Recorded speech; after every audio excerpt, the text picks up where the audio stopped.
Dear students, Assalamu alaikum. This is physics for class 11th, and you all know that we are dealing with laws of motion. And today, inshallah, we are going to finish this chapter, and from tomorrow, we will take up the new chapter. And our today's topic is banking of tracks, and we are dealing with the circular motion. ठीक है? तो banking of tracks का मतलब होता है जो crore path होता है कहीं पे, जिसको हम बोलते हैं करो, जब कहीं पे रोड पे होती है तो वहां पे एक साइड से आउटर साइड जो होता है उसको थोड़ा रेज किया जाता है, ग्राउंड से थोड़ा ऊपर किया जाता है और इनर साइड को थोड़ा नीचे रखा जाता है। ठीक है, मैं आपको यहाँ पे थोड़ा समझाऊंगा।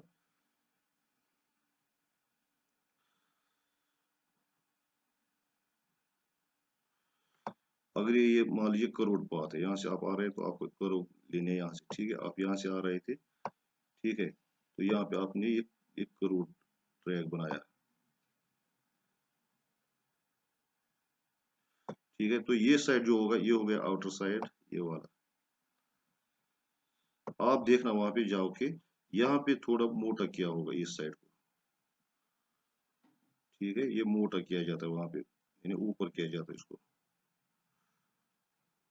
इसमें थोड़ी ये बाजरी वाजरी ज्यादा डाली जाती है, तो ये जो है ये नीचे रखा जाता है। यानी इस जिसको मैंने ये कलर किया है इसका, इसकी हाइट इस जिसको मैंने कलर नहीं किया इससे थोड़ा ज्यादा होता है। यानी कलर जिसको मैंने किया ये थोड़ा ऊपर होता है, इसकी हाइट थोड़ा ज्यादा होती है रोड को वहां से, जिसको मैंने कलर नहीं किया उससे। ठीक है, इनर साइड से। तो इसी को बैंकिंग बैंकिंग अगर आप देखोगे, बैंकिंग रिवर का बैंक होता है। ठीक है, जैसे बोट छुआना, तो ये तो ये बोट बनाना एक साइड रोड खुद करना थोड़ा बहुत। ठीक है, तो उसी को बोलते हैं बैंकिंग ऑफ रोड्स, बैंक बनाया जाता है। जिस तरह दरिया का बैंक होता है, ये वो बैंक नहीं है जिसमें आप पैसे रखते हो। ये bank just like the bank of a river. जो रिवर का बैंक होता है, रिवर बोट से आसान तिथे बोटची आती एक साइड थोड़ खाली या wire wire there is a करो, जहाँ पे करो होते हैं, जहाँ पे करोड़ ट्रैक होता है, करोड़ पाथ होता है। तो उसमें जब कार चलते हैं तो ये क्यों की जाते हैं, why this banking of track is done. ठीक है, तो ये हम पढ़ेंगे। इसमें क्या फिजिक्स है, फिजिक्स क्यों अप्लाई होते हैं कि इंजीनियर जो है उन्होंने ये रोड को बैंकिंग बनाना है। When a car or a train moves around a curved path, the tendency of the wheels to move in a straight line produces a skid, slipping। ठीक है, this is opposed by the frictional force of the ground or rails। The frictional force between the tires and the ground or rails acts inwards and supplies the necessary centripetal force। तो क्या होता है, मान लीजिए आपने पढ़ा होगा inertia of rest, inertia of motion and inertia of direction. ठीक है, गाड़ी की एक गाड़ी में एक प्रॉपर्टी होती है जिसको हम इनर्शिया ऑफ मोशन बोलते हैं। गाड़ी यहाँ से आ रही थी स्ट्रेट, तो ये स्ट्रेट जाना था इसको। ठीक है, अब ये इसको यहाँ पे कर्व करना है, हमें पता है due to inertia of direction गाड़ी would like to go in this direction. ठीक है, अब इसको यहाँ से जो इसकी टायर्स है ग्राउंड के साथ उनको स्लिप हो जाती। ठीक है, इस उस स्लिप को बचाने के लिए इस यहाँ पे रोड को थोड़ा बैंक बनाया जाता है, ताकि सर तक तौर दख गाड़ी ओपन स्लिप गस ना कह। ठीक है, so when a car or a train moves around a curved path, the tendency of a wheels to move in a straight line produces a skid or slipping tendency। वो क्या produce करता है, skidding tendency और slipping tendency due to inertia of motion। This is opposed by the frictional force of the ground और rails. जो नीचे, अब उसको स्लिप इसलिए नहीं होता है गाड़ी को, जो नीचे होता है फ्रिक्शन, अगर ये हम नहीं करेंगे बैंकिंग तब भी फ्रिक्शनल फोर्स होगा, लेकिन वो कम हो जाएगा उस वक्त। That will not be sufficient to hold the vehicle on the road. तो इसीलिए वहां पे बैंकिंग की जाती है। उस बैंकिंग की वजह से क्या है, जो फ्रिक्शनल फोर्स है वो गाड़ी को अंदर की तरफ, रोड की तरफ रखेगा, बाहर जाने नहीं देगा। And that acts towards the centre.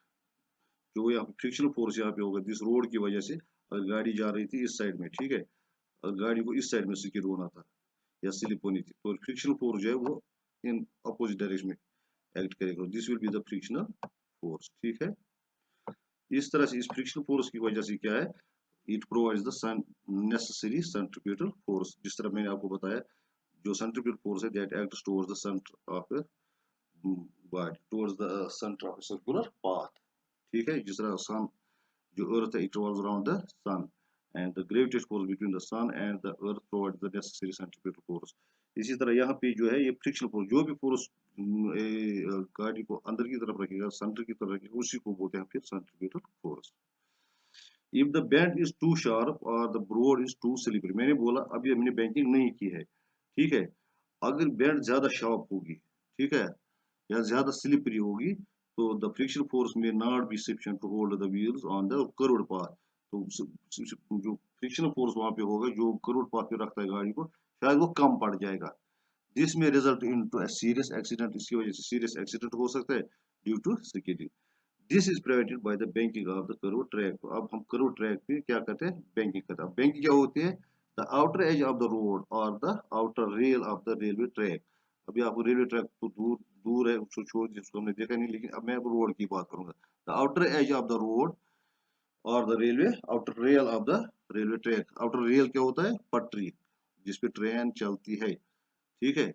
हम बोलते हैं रेल, कभी गाड़ी को रेल, गाड़ी को रेल नहीं बोलते, जो ट्रेन को रेल नहीं बोलते, ट्रेन को रेल गाड़ी बोलते हैं उर्दू में। ये कभी नहीं बोलना तो फिर वहां से रेल आ गई, ये बोलना रेल गाड़ी आ गई है। रेल जो है वो उसका ट्रैक होता है, उसका रोड होता है, जिसके ऊपर वो चलता है, जिसके ऊपर ट्रेन चलती है, उस ट्रैक को हम बोलते हैं रेल। क्या बोलते हैं उसको, हम बोलते हैं रेल।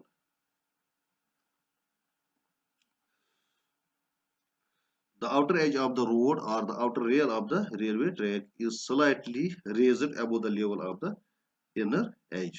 तो जो मैंने अभी बोला, जो आउटर एज की लेवल होती है, जो जिस तरह से मैंने यहाँ पे शेडेड पोर्शन बनाया, ये आउटर एज है, ठीक है। इट इज स्लाइटली रेजर, अब तो इसकी लेवल ऊपर रखी जाती है, और जो जिसको मैंने कलर नहीं किया, जो इनर एज होता है, उसकी लेवल नीचे रखी जाती है, ठीक है। मान लीजिए इस तरह से थोड़ा बन जाएगा, ठीक है। ये ग्राउंड था, तो यहाँ पे हम देख सकते हैं जो आउटर एज जो है ये इतना ऊपर किया जाता है, ठीक है। तो यहां से गाड़ी को चलना है इस तरह से, ठीक है। तो ये जो है आउटर एज क्या है, ऊपर है, जो ये आउटर एज है, आउटर इज रेज्ड, ठीक है। जो इनर एज है that is not raised, so the height of the outer as is slightly more than the height of the inner as. This raising of the outer as, this raising of the outer as is called banking of the curved track, ठीक है। मैंने यहाँ पे गाड़ी भी बनाई है, ये देखिए इस गाड़ी को, ये ये है ना, ये देखिए यहाँ पे, दिस इज आउटर एज, ठीक है। ये कितना रेज किया हमने यहाँ पे, क्योंकि गाड़ी को यहाँ से आना है और इधर जाना है इस डायरेक्शन में, ठीक है। तो इसीलिए इस साइड को, अब आप खुद भी अंदाजा लगा सकते हो कि अगर गाड़ी वहां से आ गई, ये गाड़ी यहाँ से आ गई, याद रखना, ये यहाँ से आ रही थी, ठीक है। अब यहाँ से इसको जाना है, इसीलिए इस साइड को हमने क्या किया है, रेज किया है ग्राउंड से ज्यादा, और इस साइड को जमीन के ऊपर ही रख, जो ये है, this is the inner as, ये इज द इनर एज, ठीक है। तो यहाँ पे अब खुद आप अंदाजा लग सकते हो, गाड़ी अगर आती वहां से, यहाँ से आ रही थी, उसको यहाँ जाना था, ठीक है। तो यहाँ पे इसको स्लिप हो जाती, गाड़ी इस तरफ चली जाती, लेकिन जब हमने इसको रेज किया, इसकी हाइट को ऊंचा किया, तो गाड़ी को स्किड भी नहीं हो जाएगा और स्लिप भी नहीं हो जाएगा। Let the angle of inclination of the vehicle with the ground, A be horizontal, with the horizontal be theta, ठीक है। तो अब जब हमने यहाँ पे ये ए बी है, this is the railway track, ठीक है, this is the sorry road. अब इस ये जो है ये बनाता है एंगल कितना, थीटा, यहाँ पे आप देख सकते हो, it makes an angle theta with this horizontal, ये हॉरिजॉन्टल है, ठीक है।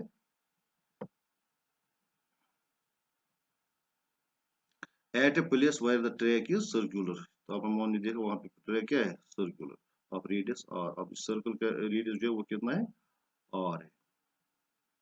जो मैंने यहाँ पे सर्कल बनाई ना, ये मान लीजिए ये आर है, यहाँ से लेके यहाँ तक ये आर हो गए ये। If a car moves on this track with velocity v as shown in fig, then there are two forces acting on the car. अब इस कार पे कितने फोर्स एक्ट करते हैं? दो फोर्स। एक फोर्स इसको जो है वो 8 mg of the car including the driver or passenger whosoever may be in the car, उसमें जो भी होगा कार का उसका ये वेट है mg, ठीक है।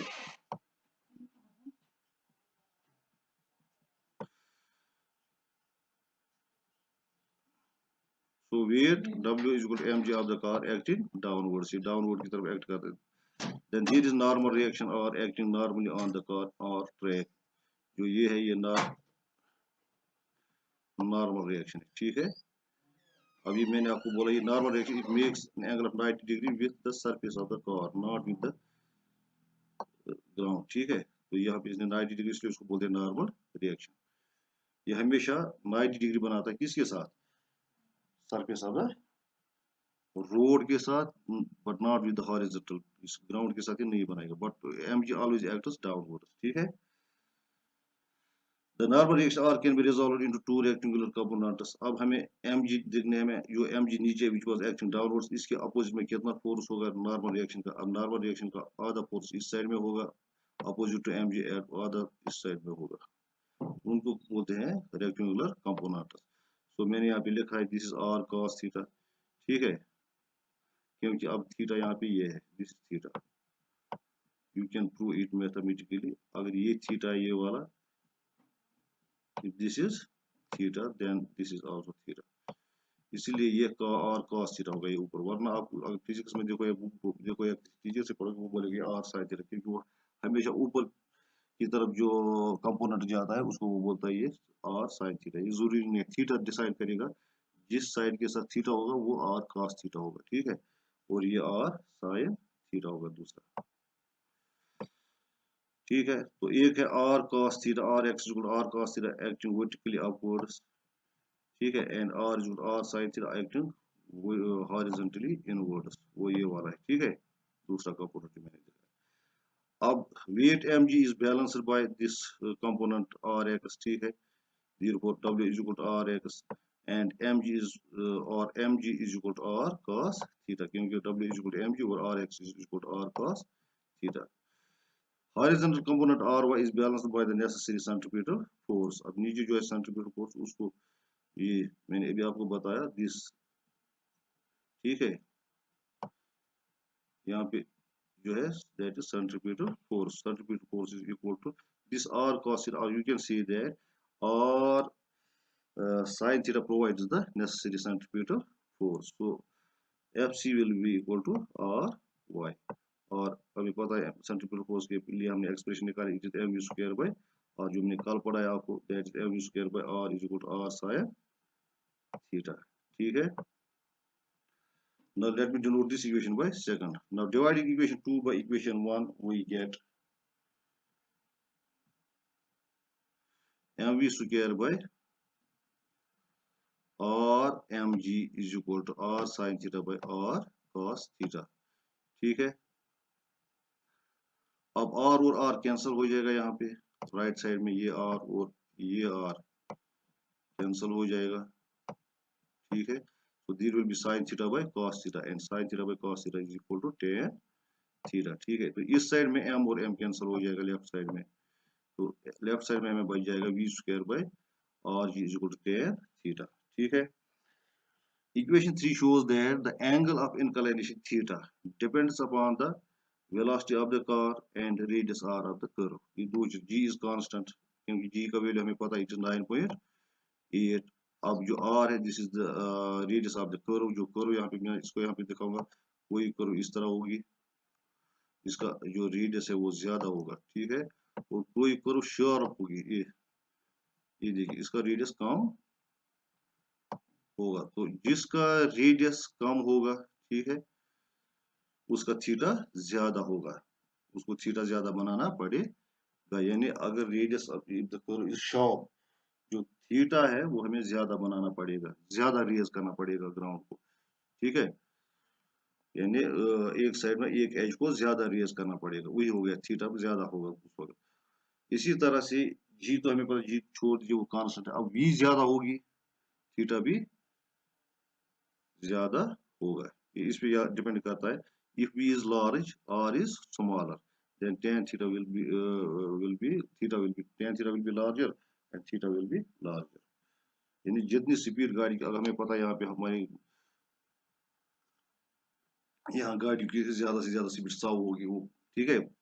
अब उसी के हिसाब से रेस भी करते हैं, यानी हम वेलोसिटी 100 रखते हैं, फिर देखते हैं हमें थीटा कितना बनाना पड़ेगा और आर देखना पड़ेगा वहां पे, ठीक है। मतलब रेडियस, अब आपने ये देखा रेडियस कितना है, ठीक है। मान लीजिए अगर रेडियस 5 है, ठीक है, और आपकी वेलोसिटी की गाड़ी 100 है, तो आप क्या करोगे, v को आप 100 वैल्यू दोगे और r को 5 दोगे, ठीक है। g को भी 9.8 दोगे तो आपको tan थीटा निकलेगा, वहीं से आपको थीटा निकलेगा, थीटा कितना निकलेगा, 10 डिग्री, 20 डिग्री, 30 डिग्री निकलेगा। उतना ही आपको रेस ग्राउंड करना पड़ेगा। The optimum velocity of the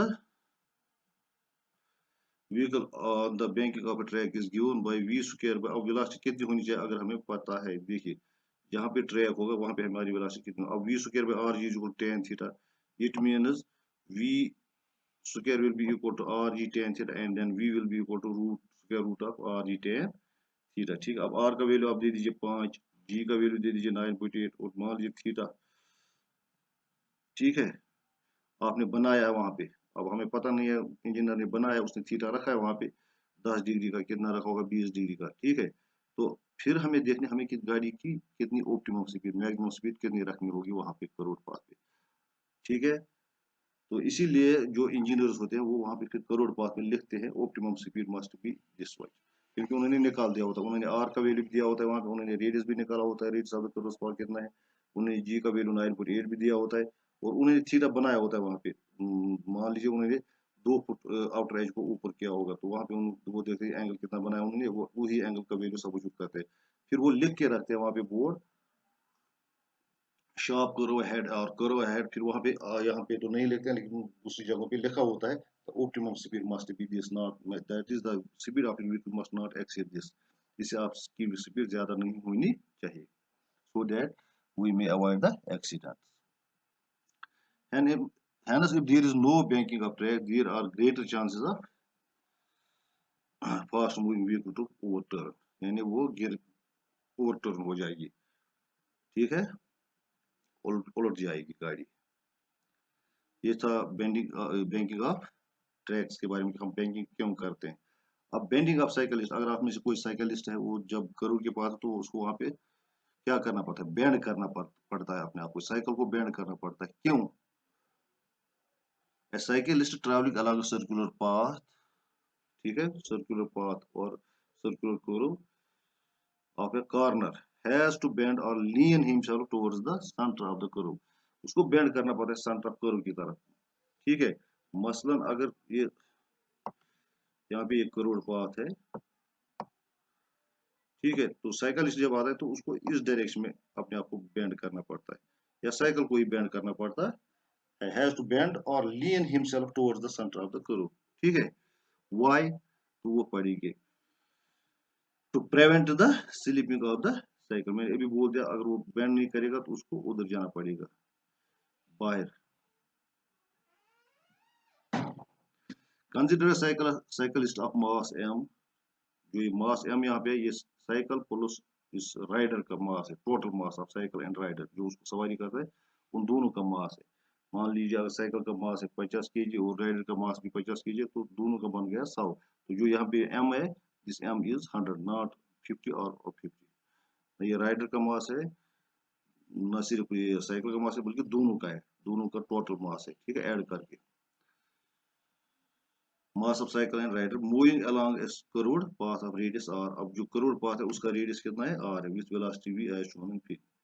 late the cyclist bends inwards making an angle, आप देख रहे हैं यहाँ पे, ये साइकिलिस्ट था, ठीक है, इसने बेंड किया तो इसने एंगल बनाया थीटा, किसके साथ, इसके साथ, नॉर्मल रिएक्शन के साथ, जो रोड का नॉर्मल रिएक्शन है उसके साथ, ठीक है। साइकिलिस्ट का रिएक्शन आप देख सकते हो, वो कहाँ से, वो यहाँ से, which acts normally on the cyclist या surface of the cyclist cycle और दिस व्हीकल, जो मैंने अभी बताया वहां पे 90 डिग्री बनाना होगा, इसके हेड के साथ ये यहाँ पे नॉर्मल रिएक्शन कितना बनाएगा, 90 डिग्री बनाएगा।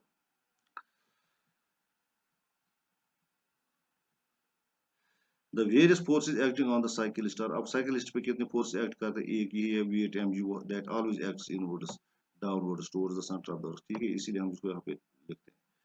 And reaction R of track ground acting normally on the cyclist, वो जो मैंने और यहाँ पे ये, ठीक है, ये ग्राउंड इसको प्रोवाइड करता है कि इसको ऊपर की तरफ, वरना वो कहीं भी जो भी चीज हम ग्राउंड पे रखते हैं वो जमीन के अंदर नहीं जाता, क्योंकि ग्राउंड उसको नॉर्मल रिएक्शन लगाता है ऊपर की तरफ, ग्रेविटी जो है वो उसको नीचे की तरफ ले जाती है। तो जो सरफेस ऑफ अर्थ होगा या सरफेस ऑफ ग्राउंड होगा उसको ऊपर की तरफ, तो यहाँ पे साइकिल साइकिल को पहले वो नॉर्मल रिएक्शन लगता है, साइकिल की वजह से फिर राइडर को लगता है नॉर्मल रिएक्शन, लेकिन वो उसी डायरेक्शन में लिखा है वहाँ पे। अब ये रिएक्शन जो है it can be resolve into two rectangular components, ठीक है, जो अभी मैंने बताया, एक और cos थीटा ऊपर की तरफ और एक और sin थीटा यहाँ से, यहाँ पे तो लगता है हॉरिजॉन्टल डायरेक्शन में, लेकिन ये याद रखिए यहाँ पे ये वर्टिकल डायरेक्शन, क्योंकि थीटा ये है और आप खुद देखोगे दिस इज थीटा। अब थीटा किसके साथ है, जिस साइड के साथ थीटा होगा उस साइड में क्या लेना होता है, cos थीटा लेना होता है, इसीलिए मैंने यहाँ पे cos लिया है, ठीक है, क्योंकि ये थीटा, ये देखिए, अब ये लाइन और ये लाइन पैरेलल है, ठीक है, ये इसलिए this angle theta and this angle theta they are corresponding angles, they are always equal, that's why मैंने इसको भी थीटा लिखा है, ये दे आर कॉरस्पॉन्डिंग एंगल, ठीक है। अब क्या करना है, तो चलिए आगे। The reaction R of drag ground acting normally on the cyclist making an angle theta with the vertical. The reaction R can be resolved into two rectangular components. अब इसको हम resolve करेंगे, जिस तरह मैंने पहले किया, अभी इसको भी करें। R x is equal to R cos theta acting vertically upwards, R y is equal to R sin theta acting horizontally inwards, ठीक है, तो दो कंपोनेंट मैंने वहां पे दिखाए भी है। अब जो R cos theta है, it balances the weight mg, वो mg को भी बैलेंस करेगा, that is w weight, the vertical component Rx is balanced by the weight W is equal to m, इसलिए मैंने लिखा है W is equal to Rx,